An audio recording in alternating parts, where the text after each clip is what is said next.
نارائن دیوان کا منہ کھلے کا کھلا رہ گیا. استرے والا ہاتھ معلق ہو گیا. رنگت زرد پڑ گئی. گاہک کا چہرہ اس کی نظروں میں عجیب انداز سے پھیلتا اور بڑھتا گیا. اس شخص نے لطف لیتے ہوئے کہا، تم نے حادثے کے بعد بڑی بے چینی سے اخبارات دیکھے تھے. تمہیں یہ بات تو اچھی طرح معلوم ہو گئی ہوگی کہ بچی مر چکی ہے. نارائن کچھ کہہ نہ سکا. اس کے ہونٹ سل گئے. اس شخص نے بات آگے بڑھائی. پولیس کسی کو اس جرم کا ذمہ دار نہیں ٹھہرا سکی کیونکہ پولیس سمجھ رہی تھی کہ اس حادثے کا کوئی عینی شاہد نہیں ہے، لیکن اس کا ایک عینی شاہد ضرور تھا. خاموشی سنگین ہو گئی. چند لمحوں کے بعد گاہک کی آواز ابھری، وہ عینی شاہد میں ہوں. ارے تم ٹھیک تو ہو؟ ایک دم پیلے کیوں پڑ گئے؟ خاموشی کی دیوار اور اونچی ہو گئی مگر وہ بولتا رہا، گھبراؤ نہیں، میں پولیس سے رابطہ نہیں کروں گا. تم شیو بناؤ، صابن میری جلد میں سوزش کر رہا ہے. نارائن نے بھونڈے پن سے کہا، معاف کیجیے گا. اتنا کہہ کے وہ اس طرح اس شخص کی جلد کے قریب لے آیا. اس کی انگلیوں میں کپ کپاہٹ تھی. گاہک مضحکہ خیز شکلیں بنا رہا تھا. ذرا دھیان سے، کہیں ہاتھ نہ بہک جائے. نارائن نے اس صورتحال پر بمشکل قابو پایا اور آہستہ سے اس طرح چلایا. انگلیوں کی پوروں نے کھال کی سختی محسوس کی. گاہک نے چہرے پہ مسکراہٹ سجاتے ہوئے آنکھیں بند کر لیں اور دھیرے سے بولا، تم نے وہ پک اپ بیچ دی ہے نا؟ بہت ہی کم قیمت پہ. جی ہاں. اس کی زبان سے غیر ارادی طور پہ نکل گیا، میرے خیال سے تو تم نے اچھا کیا. دور اندیشی کا تقاضا بھی یہی تھا اور یہ محفوظ طریقہ بھی تھا. یہ بتائیے. نارائن دیوان کا ہاتھ یکلخت رک گیا. اس نے مایوسی اور بے خوفی کی ملی جلی نظروں سے اس اجنبی گاہک کی طرف دیکھا اور پھر اس کی آنکھوں میں جھانکتے ہوئے پوچھا، آپ آخر چاہتے کیا ہیں؟ اس سوال کا مطلب کیا ہے؟ دوسرے لمحے اس نے تعظیمی لہجے کا غلاف اتار دیا. کیا تم مجھے بلیک میل کرنے آئے ہو؟ گاہک کے پپوٹوں میں جنبش سی ہوئی. نارائن دیوان جی، میں جب کسی نائی کی دکان پہ جاتا ہوں تو سونا پسند کرتا ہوں. نہ جانے کیا بات ہے، نائی کی دکان میں بڑے مزے کی نیند آتی ہے. میں ذرا جھپکی لے لوں؟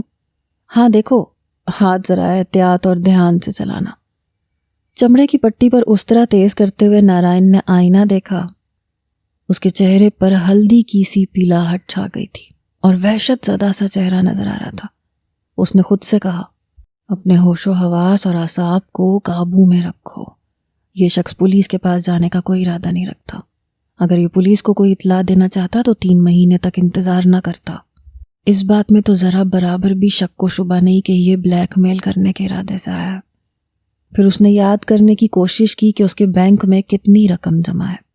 وہ گھر میں رقم اس لیے جمع نہیں کرتا تھا کہ اس کی پتنی شاہ خرچ تھی، اس لیے اس نے بینک میں کھاتہ کھول لیا تھا. اس نے یاد کرنے کی کوشش کی کہ بینک میں کتنی رقم جمع ہے. رقم 2,60,000 سے زیادہ نہیں تھی. یہ دکان کرائے کی تھی. اس کا بڑا ارمان تھا کہ وہ کسی دکان کا مالک ہوتا. یہ خواب حقیقت میں بدلنے کے لیے اس نے رقم بچائی تھی. اس نے سوچا کہ اب یہ پک اپ کا حادثہ ہو جانے کے عوض وہ اس کی پوری رقم لے لے گا، مگر وہ دوبارہ رقم جمع کر سکتا ہے کیونکہ ہر 1-2 ماہ میں کوئی نہ کوئی تہوار آتا رہتا ہے، ہندوؤں، مسلمانوں، عیسائیوں، پارسیوں کا، اور ان تہواروں میں اس کی دکان خوب چلتی ہے.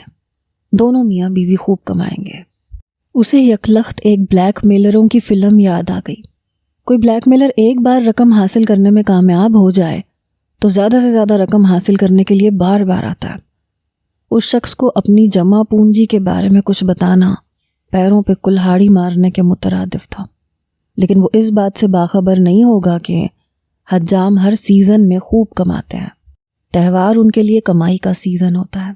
اس میں اجرت کے علاوہ بخشش بھی معقول ملتی رہتی ہے. نارائن نے کسی نہ کسی طرح شیو ختم کیا. مونچھیں بھی بڑی نفاست سے تراش دیں. گاہک نے آئینہ دیکھتے ہوئے کہا، تم واقعی ایک ماہر فنکار ہو. اس نے گالوں پہ ہاتھ پھیرا. اس کی آنکھوں میں زندگی کی چمک تھی. تم کتنے دنوں سے یہ کام کر رہے ہو؟ جی 10 برس سے. پھر تو میں اپنے آپ کو محفوظ سمجھ سکتا ہوں. اس نے دانتوں کی نمائش کی. میرا خیال ہے کہ اشتعال یا جذبات کی شدت میں تمہارا ہاتھ بہکے گا نہیں. نارائن نے خاموش رہنا ہی بہتر سمجھا. اجنبی سے حادثے کا سن کے ایک لمحے کے لیے اسے خیال آیا تھا کہ کیوں نہ وہ اجنبی کے گلے پہ اس طرح پھیر دے۔ تم ایک اچھے باربر ہو۔ گاہک نے کرسی سے اٹھتے ہوئے قدادم آئینے میں اپنے چہرے کا جائزہ لیا۔ وہ پوری طرح مطمئن نظر آ رہا تھا۔ اب میں ہمیشہ تمہارے پاس ہی آیا کروں گا۔ ہمیشہ؟ وہ آگے ایک لفظ نہ بول سکا۔ الفاظ جیسے اس کے حلق میں اٹک گئے۔ وہ شکریہ کہنا چاہتا تھا۔ ہاں، میں ایک ایسے آدمی سے رابطہ رکھنا چاہتا ہوں جو اپنے کام میں ماہر ہو۔ اس نے نہایت اطمینان سے انگلیوں سے اپنا کندھا جھاڑا اور اس کی طرف دیکھتے ہوئے پوچھا، کتنے پیسے ہوئے؟ 40 روپے۔ ایسی فنکارانہ حجامت اور اتنی سستی؟ اس نے جیب میں سے کاغذ نکال کر 40 کی رقم لکھی اور کاغذ نارائن دیوان کے سامنے رکھ دیا۔ مجھے ان رسیدوں کی آئندہ بھی ضرورت پڑے گی، اس لیے میں نے رسید بک چھپوا لی ہے۔ کاغذ کے اوپر نارائن دیوان باربر شاپ اور نیچے یہ نام لکھا ہوا تھا، چندر شیکھر۔ درمیان میں رقم لکھنے کے لیے جگہ خالی تھی۔ اس شخص کا نام چندر شیکھر ہے۔ نارائن دیوان کو اپنا نام چھپا ہوا دیکھ کے بڑی وحشت ہوئی۔ چھپی ہوئی رسید سے گاہک کے سنگین ارادوں کا پتہ چلتا تھا۔ اب یہ مجھے مسلسل بلیک میل کرے گا۔ آج رسید پہ صرف 40 کی رقم لکھی ہے، آئندہ یہ رقم بڑھتی رہے گی، شاید ہر بار۔ ایک بھیانک اور دل دہلا دینے والے خواب نے نارائن کو بیدار کر دیا۔ اس کے وجود پر ایک کنوتی کیفیت طاری تھی۔ اس گاہک کو آئے ہوئے 4-5 دن ہو گئے تھے۔ اس وقت سے نارائن ہر رات یہی خواب دیکھ رہا تھا۔ اس سے ہر چیز چھینی جا چکی تھی۔ اب وہ اور اس کی بیوی اور بیٹی بھیک مانگنے پہ مجبور ہو گیا تھا۔ اس کا جسم پسینے میں ڈوبا ہوا تھا۔ اس نے گھڑی دیکھی، دوپہر ہونے والی تھی۔ بستر پر لیٹ کر رات بھر وہ خیالوں میں کھویا رہا۔ صبح کے قریب اس کی آنکھ لگی تھی۔ اس صورت میں دوپہر کو بیدار ہونا تعجب خیز نہیں تھا۔ اسے تو روزی کمانے کے لیے سورج کے طلوع ہونے کے ساتھ آنکھیں کھولنا پڑتی ہیں۔ اس نے فوراً اٹھ کے ٹھنڈے پانی سے منہ ہاتھ دھویا اور باربر کا نیا سفید کوٹ پہن لیا۔ جب وہ دکان پہ پہنچا تو اس کی بیوی ایک پڑوس کے بچے کے بال کاٹ رہی تھی۔ بھلا تم کیوں اٹھ بیٹھے؟ تمہاری طبیعت ٹھیک نہیں ہے، سرگم بولی۔ میں ٹھیک ہوں۔ ٹھیک کہاں ہو؟ رات تم پسینے میں ڈوبے ہوئے تھے۔ بچے کے بال کٹوانے اس کے ساتھ اس کی ماں بھی موجود تھی۔ اس نے نارائن پہ نظر ڈالتے ہوئے سرگم سے پوچھا، کیا تمہارا پتی بیمار ہے؟ نہیں، نارائن مسکرایا۔ نہیں، بس سر میں ذرا درد ہے، نزلے کی وجہ سے۔ اسی وقت چندر شیکھر دکان میں داخل ہوا۔ نارائن کی بیوی سرگم ممبئی کے ایک پسماندہ علاقے کی دوستانہ فضا میں پروان چڑھی تھی۔ اس نے گرم جوشی سے نئے گاہک کا سواگت کیا۔ نارائن دیوان نے نظریں جھکا لی۔ چندر خالی کرسی پہ بیٹھ گیا۔ نارائن کے لیے گریز کی کوئی راہ نہ رہی۔ جبراً وہ اس کی طرف بڑھا۔ اس کے چہرے پہ سختی ابھر آئی جو صاف محسوس ہوتی تھی۔ وہ چندر شیکھر کو دیکھتے ہوئے بولا، ابھی تمہیں شیو بنانے کی ضرورت نہیں ہے۔ اس کے سخت اور ناگوار لہجے کے باوجود چندر نے آنکھیں بند کر لی اور آہستگی سے کہا، مجھے شیو بنوانا ہے۔ یہ کام میں خود بھی کر سکتا تھا، لیکن مجھے تمہارے ہاتھوں کی نرمی اور احتیاط سے اس طرح چلانا پسند ہے۔ سرگم کو اصل بات کا مطلق علم نہیں تھا۔ اس نے مسکرا کے ممنونیت سے کہا، میں اپنے شوہر کا کام پسند کرنے پہ شکریہ ادا کرتی ہوں۔ اس شخص نے آنکھیں کھول کے نارائن سے پوچھا، یہ تمہاری پتنی ہے؟ ہاں، نارائن دیوار نے کرسی نیچے کرتے ہوئے جواب دیا۔ اس شخص نے پھر آنکھیں بند کر لیں۔ تمہاری پتنی خوبصورت ہی نہیں، محنتی بھی ہے۔ سرگم ایک دم سے ہنس پڑی، خوش دلی سے بولی، میں خوبصورت تو نہیں ہوں۔ اس شخص نے انسنی کر کے کہا، میاں بیوی دونوں مل کے کام کرتے ہیں، معقول آمدنی ہو جاتی ہوگی، بینک بیلنس بھی اچھا خاصا ہوگا۔ نارائن فوراً سمجھ گیا کہ چندر شیکھر نے اس کی بیوی کی تعریف کیوں کی تھی۔ دونوں میاں بیوی کام کرتے ہیں تو لوٹنے کے لیے بڑی رقم مل سکتی ہے۔ وہ بھننا سا گیا۔ سرگم معاملے کی گہرائی تک کہاں پہنچ سکتی تھی۔ دوبارہ اس نے خوش دلی سے کہا، آج کل اس قدر گرانی ہے کہ کہاں بچتا ہے، اس کا تو آپ کو بھی اندازہ ہوگا۔ نارائن کو یہ بات چیت سخت ناگوار گزر رہی تھی۔ اس نے بھاپ اڑاتے تولیے سے چندر کا منہ ڈھانپ دیا۔ اسے خیال آیا کہ اگر تولیے کا دباؤ بڑھا دیا جائے تو یہ آدمی مر جائے گا۔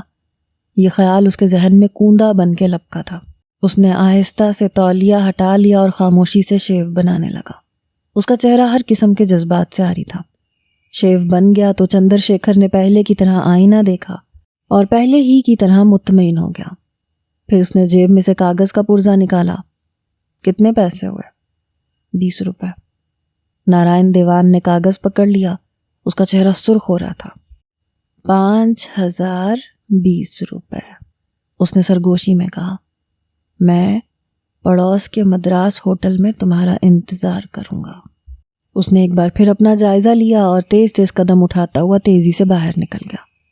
نارائن دیوان کے منہ سے ایک دم سے نکل گیا، کمینہ کہیں کا۔ سرگم بال کاٹنے کے بعد بچے کو ٹافی دے رہی تھی۔ وہ اس کی بات سن کے حیرت زدہ رہ گئی۔ کیا ہوا؟ نارائن نے جلدی سے سر ہلایا۔ کچھ نہیں۔ ان کی بیٹی آشا حادثے میں مرنے والی بچی کی ہی ہم عمر تھی، اس لیے نارائن نے اپنی بیوی کو کچھ بتانے کی جرت نہیں کی تھی۔ اس نے نرمی سے پوچھا، اب آشا کہاں ہے؟ کیوں؟ ابھی تو 12 بجے ہیں، تم جانتے ہو وہ 1 بجے سے پہلے نہیں آتی۔ ہاں۔ نارائن دیوان نے مشکل سے اپنے ہونٹوں پہ مسکراہٹ پیدا کی۔ اچھا، میں تھوڑی دیر کے لیے باہر جا رہا ہوں۔ مدراس ہوٹل اس کی دکان سے تیسری دکان کے بعد تھا۔ اندر کی میز کے سوا ہوٹل کی ساری میزیں خالی تھی اور ایک میز پہ چندر شیکھر بیٹھا ہوا تھا۔ اس نے ہاتھ ہلا کے نارائن کو اپنی طرف بلایا۔ وہ اس کے پاس جا کے بیٹھ گیا۔ یہ ایک اچھا ہوٹل ہے، یہاں کافی شام کے وقت ملتی ہے۔ اس وقت دل دھرنے کی جگہ نہیں ہوتی یہاں۔ اس وقت ملاقات اور بات چیت کرنے کے لیے اس سے اچھی جگہ کہاں مل سکتی ہے؟ کس قدر پرسکون ماحول ہے ملاقات کے لیے۔ نارائن نے اس کے چہرے پہ نگاہیں جما دی۔ ہاں، تم مجھ سے اپنی بیوی کے سامنے تو کاروبار کی بات نہیں کرو گے نا؟ کیا یہ ممکن ہے؟ تم رقم لے کے آئے ہو؟ ہاں، لے کے آیا ہوں۔ نارائن نے 5000 کی رقم اس کی طرف بڑھا دی۔ 500 کے نوٹ تھے۔ چندر شیکھر نے ہنستے ہوئے نوٹ اپنی کوٹ کی اندرونی جیب میں بڑی احتیاط سے رکھ لیے۔ میں نے تم سے 5020 روپے قرض لیے ہیں۔ میں اپنی چھوٹی کالی کتاب میں سارا حساب کتاب لکھتا رہوں گا۔ حالانکہ تم قرض واپس کرنے کا کوئی ارادہ نہیں رکھتا، نارائن نے طنزیہ کہا۔ اپنے بیہودہ خیالات اپنے تک ہی محدود رکھو، وہ بگڑ گیا۔